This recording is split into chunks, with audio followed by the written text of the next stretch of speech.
সম্পূর্ণ কাজ শেষ হওয়ার পরে পটুয়াখালীর এই ইপিজেড হবে বাংলাদেশের দ্বিতীয় বৃহত্তম ইপিজেড। পটুয়াখালীর এই ইপিজেডটি পটুয়াখালী বাস স্ট্যান্ড এবং শাখারিয়া বাস স্ট্যান্ডের মাঝামাঝি অবস্থিত। আপনি পটুয়াখালী অথবা শাখারিয়ার যে কোনো এক জায়গা থেকে বাসে অথবা অটোতে করে সরাসরি চলে আসতে পারবেন এই জায়গাটি।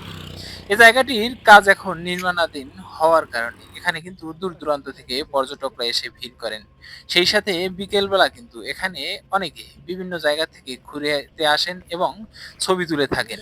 মালয়েশিয়া ও চীন সহ বিভিন্ন বিদেশি কোম্পানির বিনিয়োগে নির্মাণাধীন এই পটুয়াখালী ইপিজেডটি চামড়া এবং চামড়াজাত দ্রব্য থেকে বিভিন্ন পণ্য সামগ্রী উৎপাদন করা হবে, যা বাংলাদেশের অর্থনীতিতে বড় ধরনের ভূমিকা রাখবে।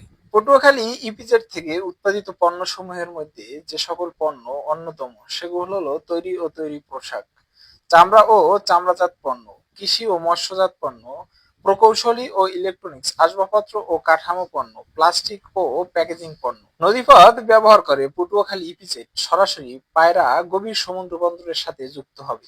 এর ফলে ইপিজেডে উৎপাদিত পণ্য সহজেই পানিপথে বন্দরে পৌঁছে আন্তর্জাতিক বাজারে রপ্তানি করা যাবে।